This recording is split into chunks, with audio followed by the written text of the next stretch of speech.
Rescue aid ট্রাস্টের উদ্যোগে সিলেটের জকিগঞ্জ উপজেলা, জৈন্তাপুর উপজেলা, বিশ্বনাথ উপজেলা এবং সিলেট সদর উপজেলার অসহায় মানুষদের মধ্যে কুরবানির মাংস বিতরণ করা হয়েছে। কুরবানির মাংস পেয়ে এসব অসহায় মানুষগুলো কৃতজ্ঞতা জানিয়েছেন দানশীল প্রবাসীদের প্রতি। বিস্তারিত দেখুন মইনুদ্দিন মঞ্জুর পাঠানো রিপোর্টে।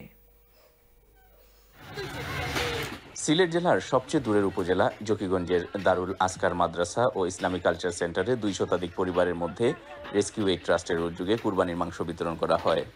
মাদ্রাসার পরিচালক কাজী মাওলানা আব্দুর রহমান ও মাওলানা আব্দুর রহিম এই কার্যক্রম তত্ত্বাবধান করেন। যে ভাই বোনেরা কুরবানিতে অংশগ্রহণ করেছেন, সহযোগিতা করেছেন, লন্ডন থেকে আল্লাহ সবার কুরবানিকে কবুল করুন। জৈন্তাপুর উপজেলার লক্ষ্মীপ্রসাদ ও রূপসেং এলাকার শতাধিক পরিবারের মাঝে কুরবানির মাংস বিতরণ করা হয়।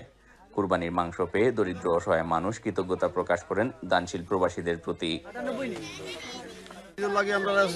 আমরা খুশি হয়েছি, পাইছি, আমরা ধন্যবাদ, আমরা আশা রাখছি আরো আমরা পাইতাম ভাবলে দিয়ে।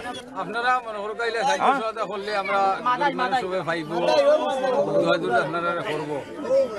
আপনার গরিব যদি খুব বেশি আমরা আপনি জেলা দিছো আমরা পাইছি, ভাইয়া দয়া করি আমরা বেশ করি দেওয়ার প্রোগ্রাম দিবা, আমরা ভাইয়া খুশি হয়েছি।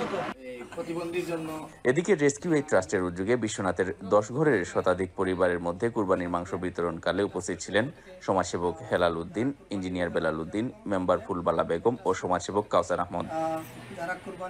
সিলেট সদর উপজেলায় আকবেটের মাধ্যমে 126টি শিশুর মধ্যে কুরবানির মাংস বিতরণ করা হয়।